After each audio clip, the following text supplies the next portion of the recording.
Et donc, on va reprendre à Amar Mar, 93a. Amar Mar. Ze yachol, ze no yachol, divrei kol chayav. Donc, on parle dans un cas où il y a une melacha, un travail interdit qui a été fait par deux personnes. L'un pouvait l'accomplir à lui tout seul et l'autre ne le pouvait pas, il avait besoin de l'aide de quelqu'un d'autre. D'après tout le monde, ils ont transgressé l'interdit du Shabbat. D'après la Torah. Bonne question. Lequel d'entre eux a transgressé l'interdit de la Torah? Alors, c'est c'est évident, c'est celui qui, à lui tout seul, pouvait accomplir la melacha, qui lui a transgressé l'interdit de la Torah. Parce que si tu parles de celui qui ne pouvait pas l'accomplir lui tout seul, mais qu'est-ce qu'il a fait? Il n'a rien fait. Lui tout seul, il ne pouvait pas. Il avait besoin de l'aide de quelqu'un d'autre. Et donc, comme ils ont fait à deux la melacha, ben c'est comme s'ils n'ont rien fait. Voilà. Amar et Rav Hamnouna, il a dit de Kamesaya Beradé. Attends, c'est le chiou, c'est parce qu'il l'a aidé. L'interdit, c'est parce qu'il l'a aidé. Donc, il devrait aussi être coupable, pardon. Amaré. Alors, il lui a répondu, Rapriza Rav Hamnouna. Messaya, un bon mamash. Le fait d'aider, c'est rien. Tu donnes un coup de main, il ne faut pas dire aux gens qui vous donnent des coups de main dans la vie de tous les jours, mais donner un coup de main, c'est rien. C'est celui qui se farcit, se coltine, comme on dit en bon français, l'essentiel du travail, c'est celui-là qui a fait quelque chose. L'autre, c'est un petit plus. Amar Rav Zevid Mishme de Rava. Rav Zevid a dit au nom de Shmaraba. Afanan Namitanina. Nous aussi, on a enseigné que celui qui aide, bah, c'est rien. Pourquoi? Parce qu'il y a une Mishnah dans Zavim qui dit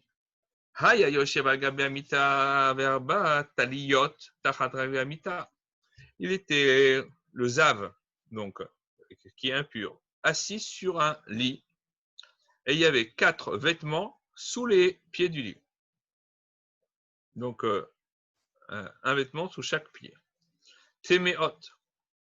Tout est rendu impur par ce qu'on appelle Tumat Midras, c'est-à-dire l'impureté qui est procurée par le fait de s'asseoir ou de se coucher. Pourquoi? Parce que le lit ne peut pas tenir sur 3 pieds. Le lit a besoin des 4 pieds. Si on enlève un des 4 pieds du lit, bah, il va s'effondrer. Donc, comme il repose sur 4 pieds, donc tout ce qui est sous les 4 pieds, eh bien, a reçu l'appui, a supporté le zav. Et donc, tout est impur. Et Rabbi Shimon est terre. Et Rabbi Shimon dit non, c'est pur. Pourquoi? Parce qu'il considère que chaque pied du lit, en soi, est une entité séparée qui va supporter le zav. Il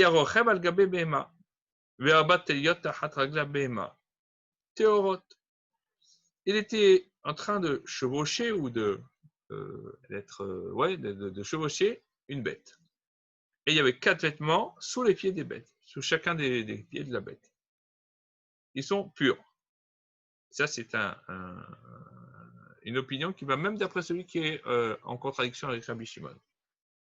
Mais pourquoi? Parce que la bête, elle peut tenir sur 3 pieds. Et donc, le 4e, chaque pied n'est pas en soi une entité séparée. Pourquoi tu dis ça? Mais en vérité, chaque pied est de l'autre. Donc, en vérité, ils sont tous un petit peu dans la même barque.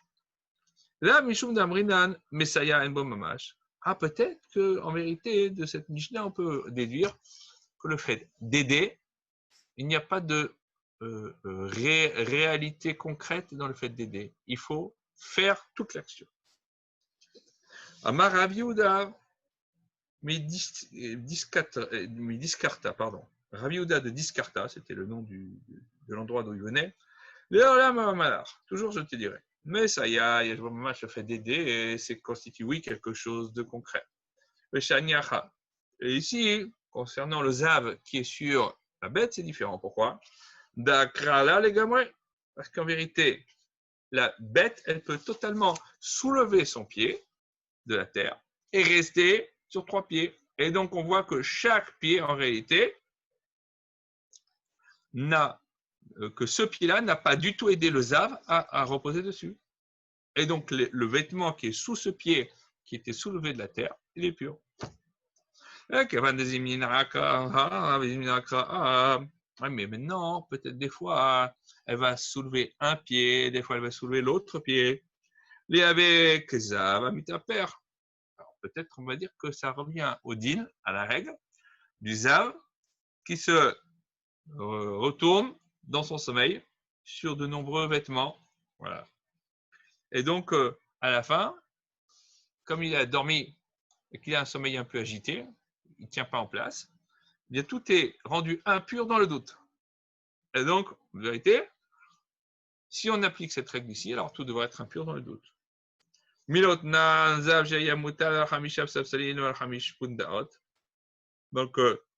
un zav qui est couché sur 5 canapés, pouf, voilà, ou sur 5 bourses. C'est des bourses longues, des pundas, dans lesquelles on met de l'argent. D'accord? Et donc, on les met les 5 les uns à côté des autres. Et le zav, il s'allonge dessus. Alors, on nous dit comme ça. Si c'est allongé leur canne, donc le long de ces ustensiles, de ces canapés ou de ces poufs ou de ces bourses, c'est même tous sont impurs parce qu'il a fait toute la surface. L'erreur van théorine. Mais si c'est sur la largeur, ils sont purs. Pourquoi? Mais la raison est qu'il n'a pas pu résider sur l'intégralité des 5 objets, des 5 canapés, poufs ou bourses. Il n'a pu résider, si c'est sur la largeur, que sur une partie d'entre elles, il a pu résider son corps. Et donc, de la même manière, il y a chaîne avec Matnema Perhalen, que s'il était en train de dormir sur la largeur, là aussi, il y a un doute, si peut-être il s'est retourné, qu'il a fait tout le tour du lit improvisé. Et donc, dans le doute, ils sont tous impurs.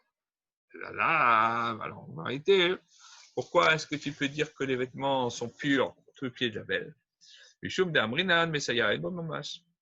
C'est sans doute parce qu'on peut considérer que le fait d'aider, ce n'est pas suffisant pour que ça soit considéré comme ayant accompli l'action requise pour avoir supporté, dans le sens vrai du terme, le zav. Rav Papa Mishmede Rabba, Rav Papa il a dit au nom de Rabba, Rafanana Mitanina. Nous aussi on a enseigné dans une Mishnah qu'en vérité, celui qui aide, il n'y a pas vraiment de concret dedans. Et on tourne la page. Rabbi Yossi Omer, Rabbi Yossi dit, Asus Metame Aliadav. Le cheval, il rend impur par le fait qu'il s'appuie sur, non pas sur ses mains, mais sur ses pattes avant.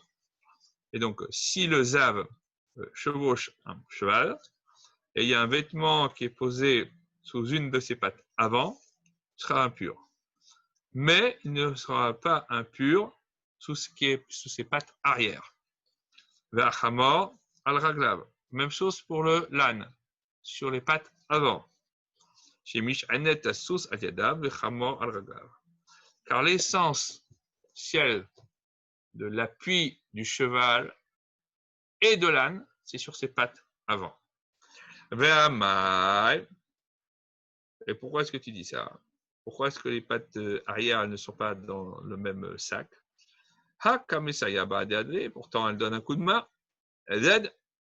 Là, Mishum Damrina, Momash. N'est-ce pas là la preuve que le fait d'aider, ça n'a pas de concret, de réalisation concrète. Amar Ravashi Ravashi Asanem. Nous aussi, on l'a enseigné comme ça dans une braïta. Rabbi Ezer Omer, Rabbi Ezer dit, Raglo Achatala Keliva, Raglo Achatala Ritzpa. Il a par d'un Kohen qui a fait le service sacré dans l'enceinte du Beth Amikdash du temple. Quand il a un pied sur l'ustensile et un pied sur le sol. Oraglo achat à la even, un pied sur la pierre, raglo achat à la risbag, et un pied sur le sol. Roïn, regarde, כל שילוי נטל הכאית נטל האבן, יכול לעמוד על רגלו האחת, עבודתו כשרה. Si on avait enlevé l'ustensile et on avait enlevé la pierre, il aurait pu encore tenir avec un pied sur le sol de la Hazara, du parvis du temple et faire le service sacré. Avodato kshira. Son service, il est kasher. Mais si c'est pas possible, Avodato psula, son service est impropre. Ve'amai. Et pourquoi est-ce qu'on dit ça? Ah, que Messiah. Pourtant, ils cèdent l'un l'autre. Là, Mishum Damrinan, Messiah Bomat, n'est pas parce que le fait de dire que quand on aide, ça n'a pas de réalisation, de réalité concrète. Amar Ravina. Ravina, il dit Afanan Namitanina. Nous aussi, on dit ça dans une braïta. Kibel. Alors, le Kohen, il a réceptionné le sang du korban du sacrifice dans un ustensile et il le tient Beyamin ou Small Messiato. Il doit tenir l'ustensile dans la main droite et la gauche, ça l'aide à bien maintenir l'ustensile dans lequel on réceptionne le sang. Bon, il y en a un et Tanacha, elle nous est mentionné dans la Gemara dans Brachot, c'est Shmuel Hanavi, le prophète Samuel, qui est un jeune homme. Il a fait la réflexion à Eli à Kohen dans l'enceinte du Mishkan, du tabernacle à Shiloh. Elle dit la shrita, l'abattage rituel du korban de l'offrande, est kashir bezar. Et kashir, s'il est fait par un non-Kohen, un Lévi ou un Israël.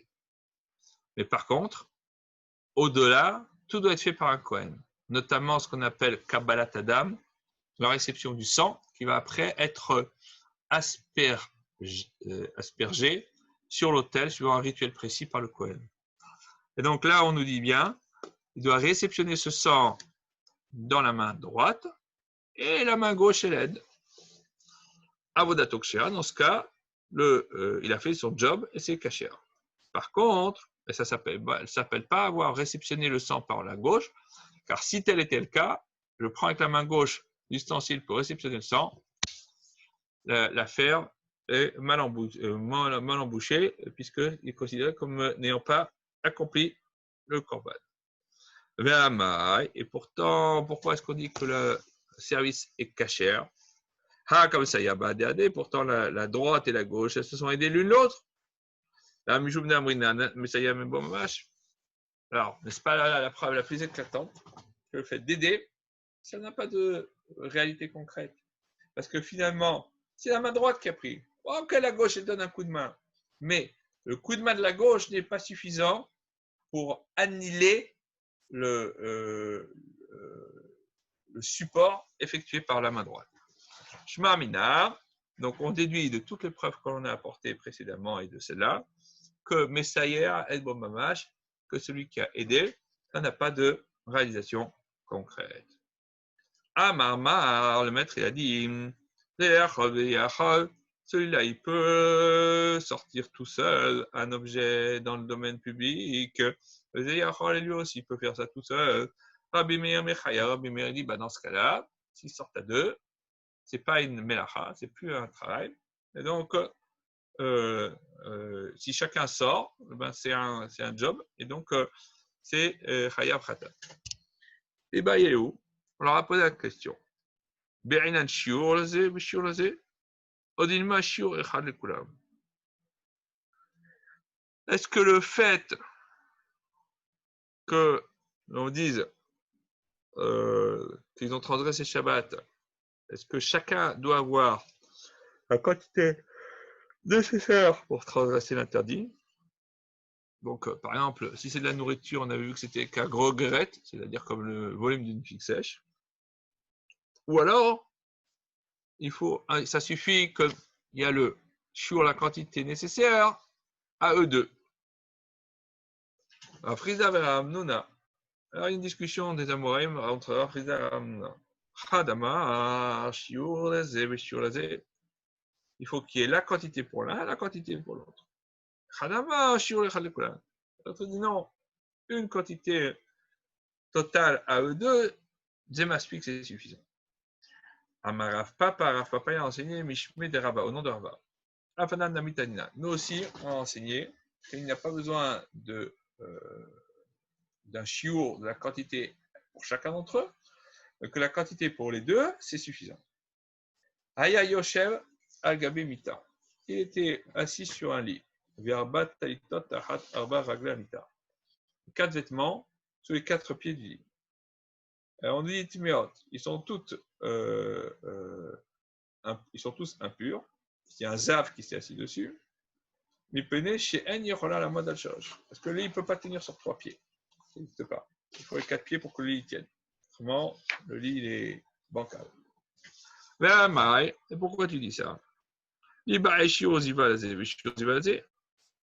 En vérité, on n'aurait qu'à exiger qu'il y ait la quantité de ZOV de cette maladie pour l'un et pour l'autre. C'est-à-dire que la majorité du ZAV pour chaque pied. Et donc, c'est pour ça qu'on nous dit qu'il faut qu'il s'assied sur le lit. Il faut qu'il y ait 4 Zavim qui s'assiedent sur le lit pour être sûr que la majorité du poids de chaque Zav, elle va peser sur chaque pied.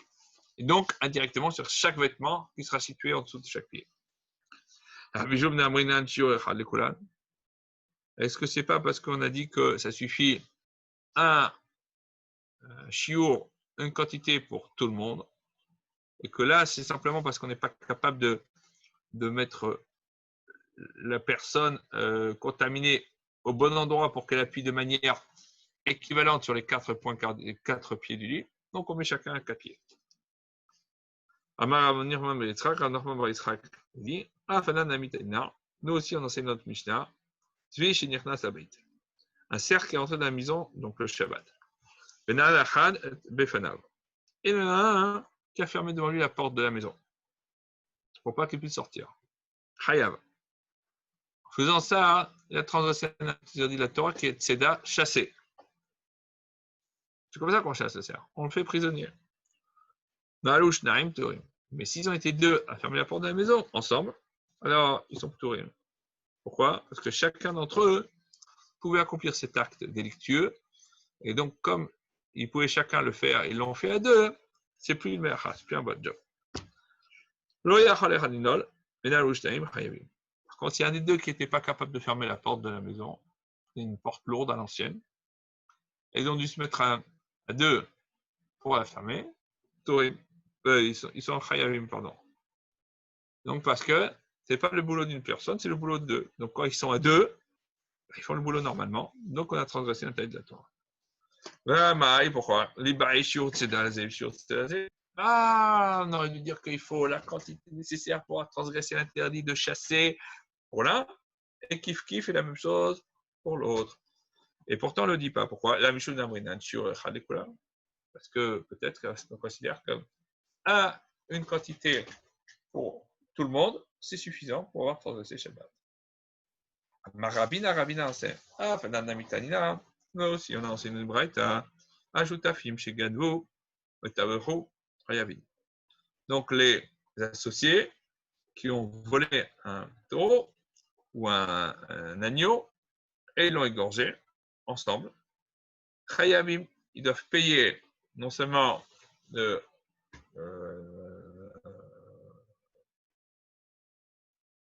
prix de la bête, mais ils doivent de surcroît payer l'amende qui leur a été infligée. Donc, si c'est un taureau, c'est le kefel, c'est le double. Si c'est un agneau ou une chèvre, c'est 4 ou 5 fois le tarif. Ça, c'est pour le ganav, c'est-à-dire celui qui vient en cachette la nuit et il vole. Alors, une des raisons qui est évoquée, c'est parce que la Torah elle considère que celui qui est ganav, il est pire que le gazan. Le vol en cachette, il prouve qu'il a plus peur des hommes que d'Akadosh Baruch Hu, que de Dieu. Alors que le gazan, bon, c'est un voleur. Il est malade, il a besoin de se faire sonner. Ou alors, il est dans la détresse. Mais lui vole. Il vole aussi, lui aussi de tout le monde. Donc, il n'a pas moins peur des hommes que d'Hachem. Curieux. Et donc, on nous dit que dans ce cas-là, ils doivent payer.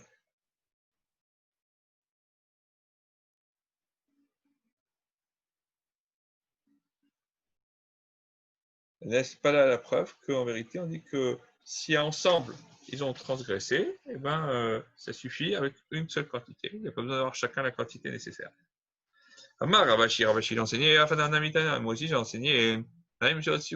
Gardi, celui qui a transporté le Shabbat, le roseau des tisserands, donc qu'on utilise pour sur la, j'arrive jamais à me rappeler ce que c'est que la trame ou la chaîne, mais William il va me dire, je crois que la trame c'est ce qui est à plat et la chaîne c'est ce qui vient se mettre par dessus. C'est bon? C'est ça. La Bon, ça va. trame Hein, et la chaîne. donc le bâton, le roseau du tisserand, c'est pour séparer les fils et pour éviter qu'ils s'en mêlent. Voilà. Pour que le fil passe d'un côté à l'autre. Voilà. Vous confirmez mes propos? Pas de problème. Bon, au bout de quelques dizaines d'années, ça commence à rentrer. Ve'amai. Et pourquoi est-ce qu'on considère qu'ils sont chayavim?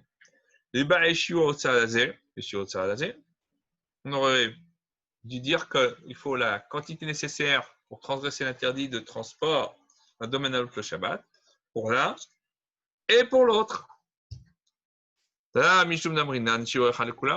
Or, si ça suffit avec un seul bâton, peut-être parce qu'on considère qu'une quantité pour tout le groupe, c'est suffisant. Amar les Rabacha Bere de Rabba les Rabashi. Rabacha, le fils de Rabba, il a dit à Rabashi. Dima de Idbe, quel est le Vachet Betsakalazé? Ah, mais peut-être qu'on parle dans un cas où il pourrait, avec ce bois, cuire un œuf léger, un œuf de poule avec l'un, un œuf de poule avec l'autre. Parce que quand on parle de bois, la mesure étalon, c'est on va cuire avec un œuf léger, un œuf de poule. Alors dans ce cas-là, si c'est pour mettre au feu, pourquoi est-ce qu'on nous parle du bâton du tisserand, le roseau du tisserand? Parle-nous de n'importe quel roseau, ça suffit. Mais je n'avais regardé, qu'est-ce que ça change que ça soit celui du tisserand? Peut-être parce qu'en vérité, c'est un roseau qui est plus long, et avec ça, avec ce roseau, avec d'un côté, il y aurait, on va dire, deux métiers à tisser, l'un pas loin de l'autre. Avec l'un, il peut l'utiliser pour tisser une nappe, et avec l'autre bout, l'autre extrémité, pour tisser une autre nappe. Il dit, en vérité, de ça, tu ne peux rien apprendre, parce que la preuve n'est pas tangible.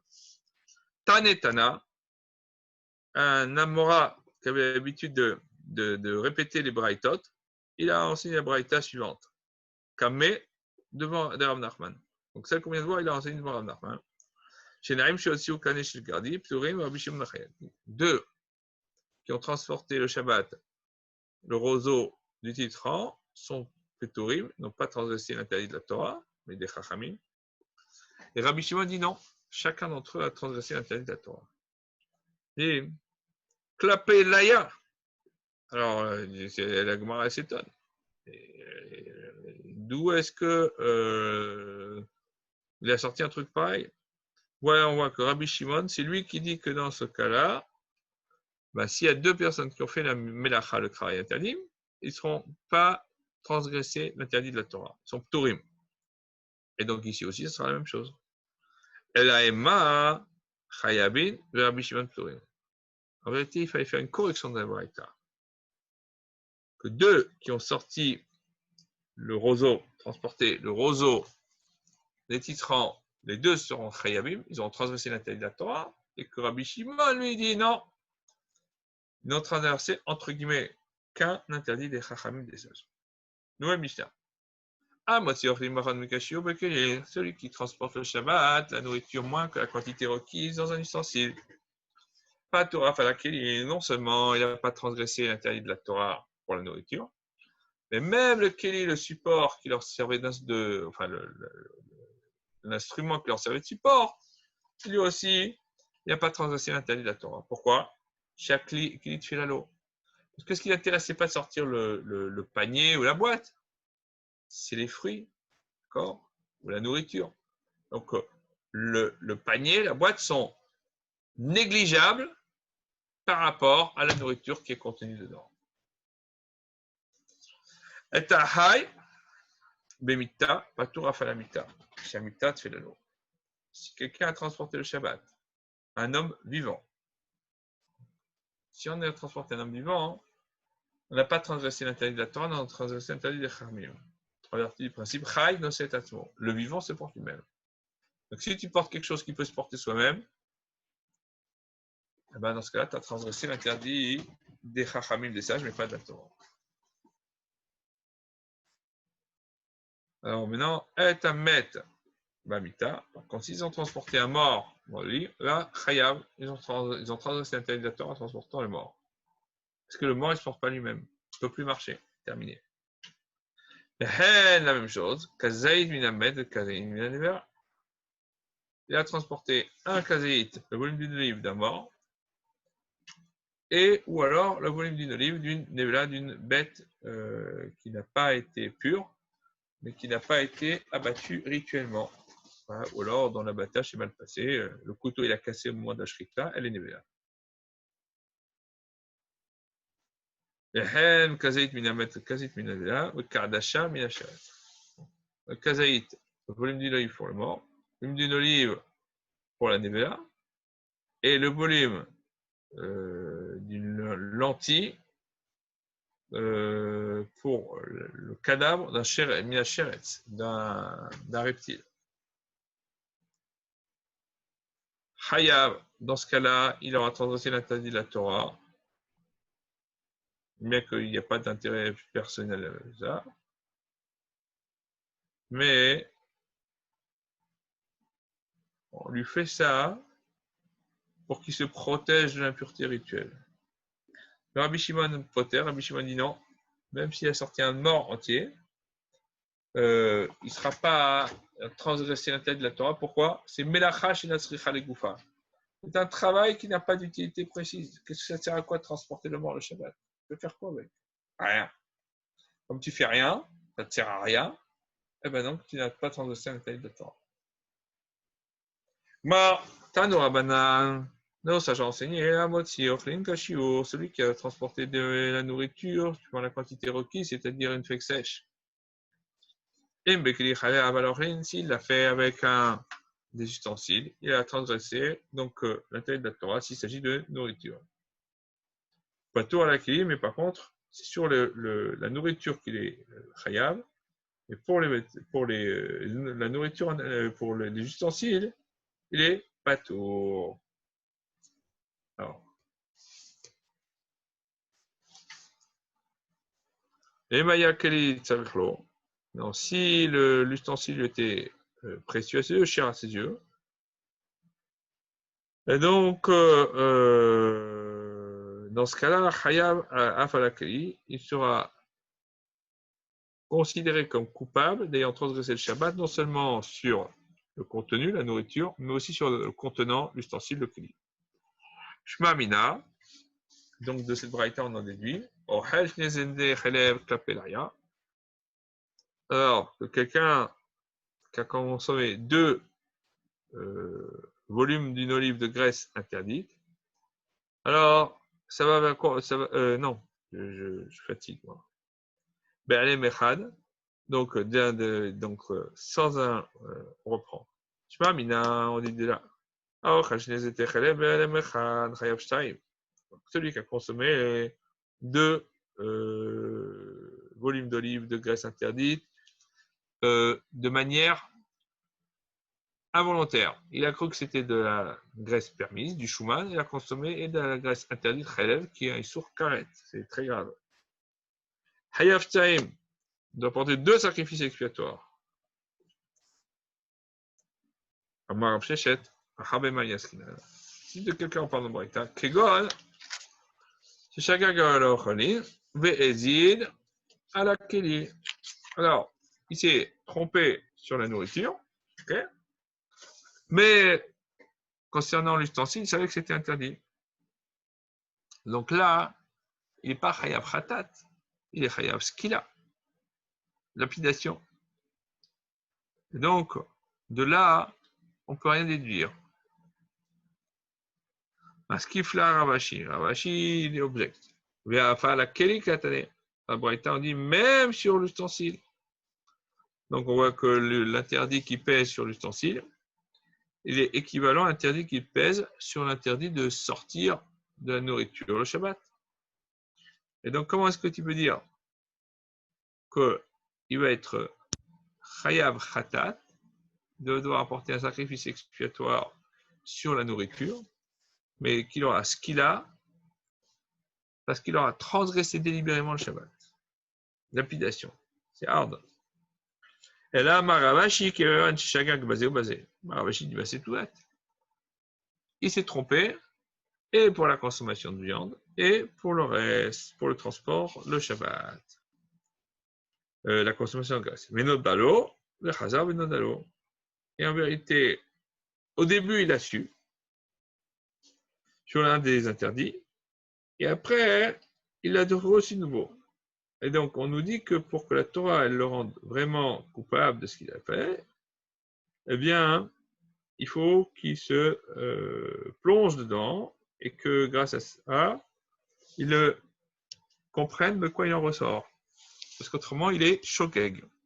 On reprend. Et là, Ravashi dit, dans quel cas la Braïta, elle parle, que Gon chez Shagag basé ou basé, il s'est leurré aussi bien sur la nourriture que sur l'ustensile. Venogdalo, et il l'a su au début d'une des fautes faites par inadvertance, mais Chazar de Nodalo, et il l'a su aussi sur la seconde faute.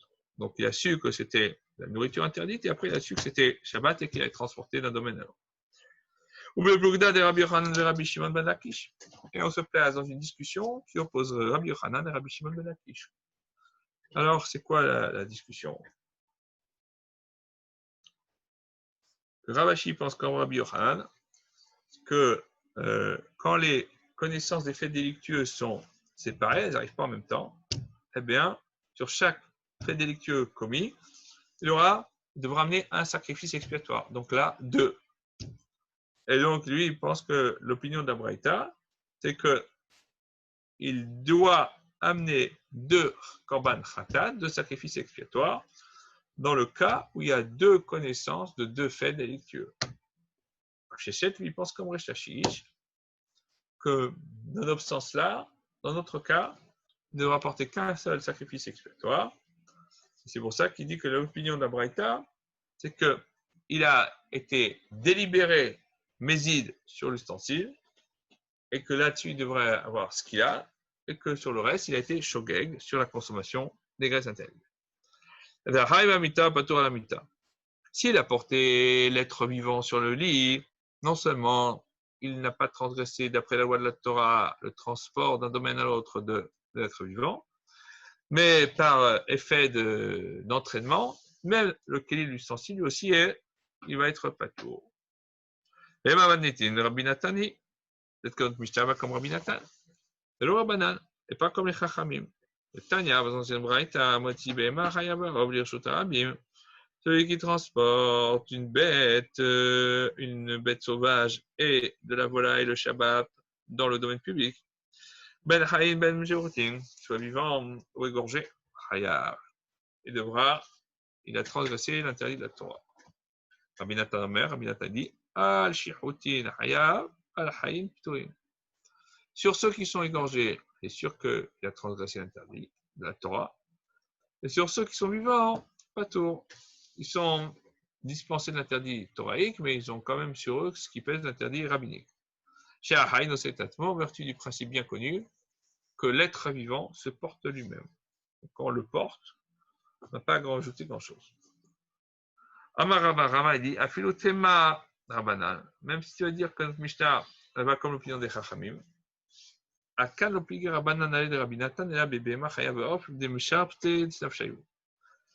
discussion de Rabbanan à des Chachamim avec Rabbi Nathan, elle ne va que sur la bête sauvage et la volaille, des Meshar Bete Nafshayu. Donc,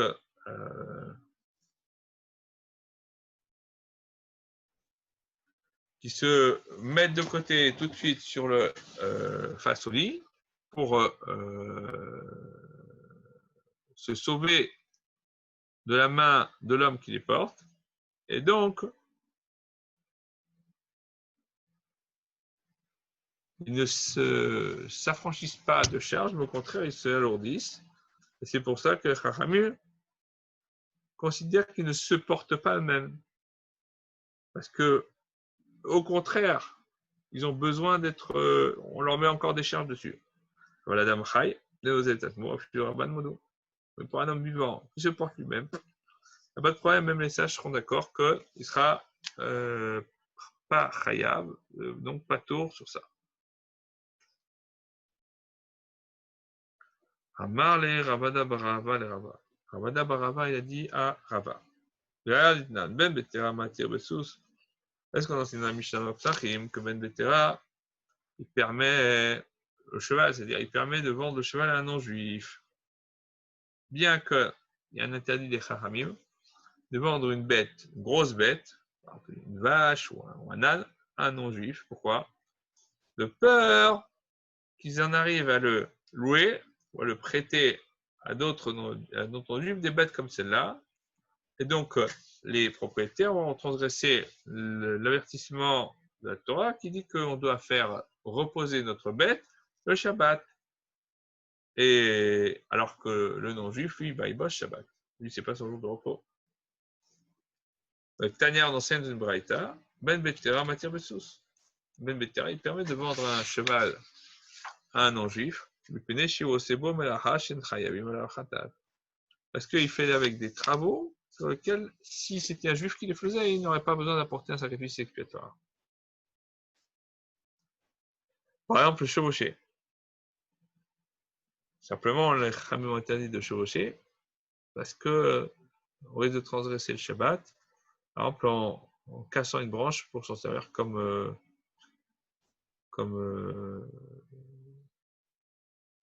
vécu.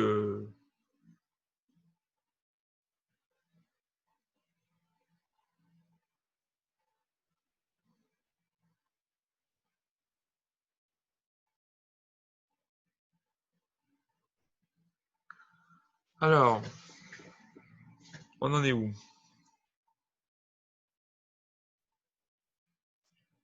Donc, chevaucher un cheval, c'est pas une melacha de raïta, c'est pas un interdit de la Torah, c'est un interdit de Chachamim. Et donc, le fait de porter un homme vivant, qui pourrait se porter tout seul, donc ça ne le rend pas coupable d'avoir transgressé un interdit de la Torah. À cause du principe, Chai no set atmo. Amar Rabbi Yochanan dit, Ben Betera et Rabbi Natan amrou davar echad. En vérité, Ben Betera et Rabbi Natan, ils ont dit la même chose, que le vivant se porte lui-même. Mais Amar de l'opinion Rabbanan et de Rabbi Natan, si tu vas dire qu'ils ne discutent pas les Chachamim sur l'opinion de Rabbi Natan, c'est seulement aussi sur le cas de la bête domestique, de la bête sauvage et de la volaille, parce que ils ont l'habitude de se sauver vers le bas, d'accord? Mais un homme, les Chachamim, ils ont l'habitude de dire, de considérer que lui, il se porte lui-même. Maïria ben Betera Rabbi Natan. Pourquoi est-ce qu'on mentionne, Rabbi Hanan, il mentionne spécifiquement Ben Betera Rabbi Natan, qui pense comme ça? Pourtant, tu as dit que même les Chachamim étaient d'accord. Donc, pourquoi tu m'en cites deux? Mais tu as dû dire Chachamim, mais on sait que tout le monde est dedans. Non, parce qu'en vérité, l'enseignement de Rabbi Hanan, qui nous dit que Ben Betera, il pense comme Rabbi Natan, c'est pour un cheval qui est spécifiquement destiné à supporter des oiseaux. Et c'est par exemple des oiseaux de proie qu'on utilisait pour la chasse. Rachidi, par exemple, le faucon. Et donc, d'après l'opinion des Chachamim, un cheval qui est spécifiquement destiné à supporter des oiseaux, il est considéré comme accomplissant un travail de la Torah. D'accord? Pourquoi? Parce que les êtres vivants ne peuvent pas se porter eux-mêmes. Et donc, ce n'est pas possible de les vendre à un non-juif à cause du fait qu'on va dire il va transgresser le Shabbat. Mais il existe un cheval qui est spécifiquement destiné aux oiseaux? Et on a dit oui. Eka, DB, Vayahadan. Il y a un endroit où on considère qu'il y a des chevaux qui sont spécifiquement dressés pour les chasseurs qui utilisent les rapaces pour les aider. Et donc,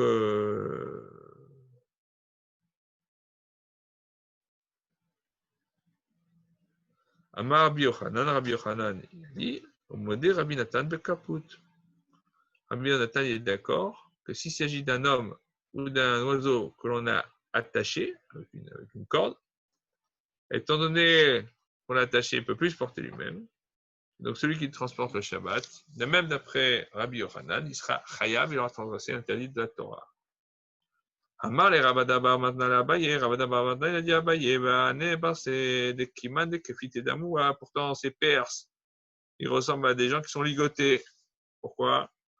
Parce qu'ils jamais chevauchent, parce qu'ils ont des beaux vêtements, etc. Et ils aiment faire la fête, ils font des banquets, des orgies, etc. Et donc, ils n'ont même pas l'habitude de poser le pied sur terre, sur la terre. Ce sont des riches.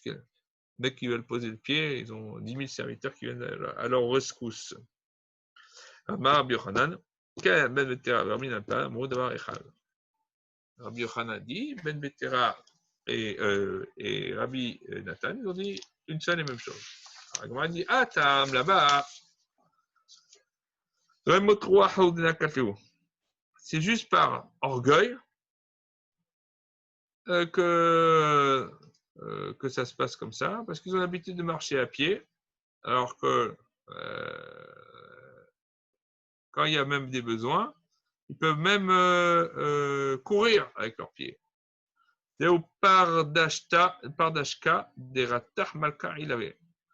une histoire comme ça avec un officier supérieur perse qui a suscité l'ire du roi à son encontre. Et il a couru devant lui 3 farsanges avec ses pieds. Il a été très loin pour se mettre à l'abri de la colère royale. Etamet bemita hayav, kazaït minamed, etc. Celui qui a transporté un mort sur un lit le Shabbat, il a transgressé un interdit de la Torah. Et si c'est une propriété d'un kazaït de ce mort, si c'est un juif qui le fait, il sur Torah. Rabbi Shimon, il dit que c'est pas tout. Amarabba Baba Chana, Rabbi Yochanan, Rabba Chana, il a dit au nom de Rabbi Yochanan.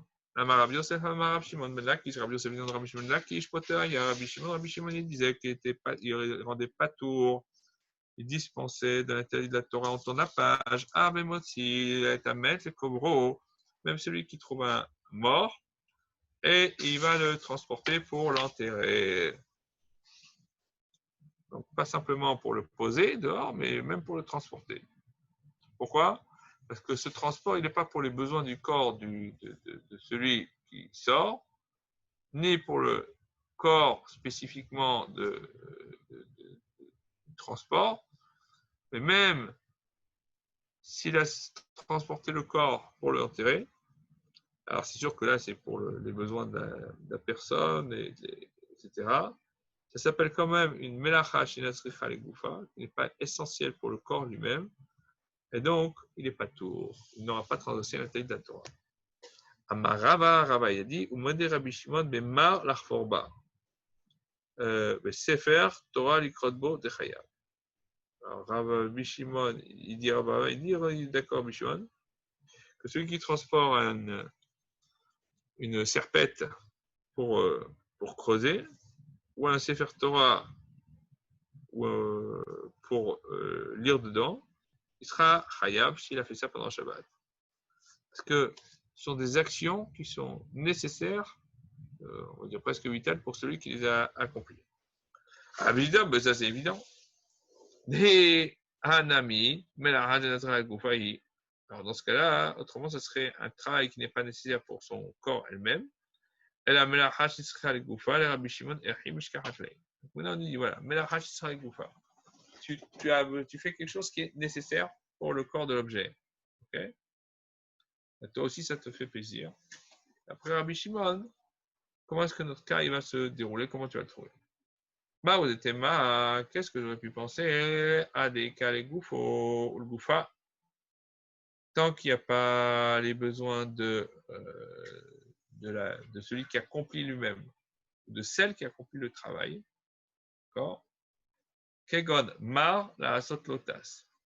Par exemple, il a pris ce Mar, c'est un merader, c'est quelque chose avec lequel on remue pour faire une plaque, pour rassembler des plaques de métal fins ensemble.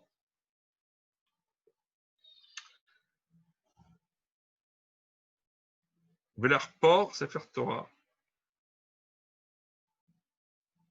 Et il a sorti dans le domaine public pour l'arranger, pour pouvoir creuser avec. Ou alors Sefer Torah, la Guia, Velikrodbo. Ou alors il a sorti Sefer Torah pour corriger et lire dedans. Kamash Malan, de là déduit que Rabbi nous apprend que c'est pas comme ça, mais même si la Melacha, le travail a été fait pour l'accord de celui qui l'a voulu, eh bien malgré tout, ça s'appelle Melachet Machashevet et c'est un interdit de la Torah de le faire. Ou Shahba d'Ababi.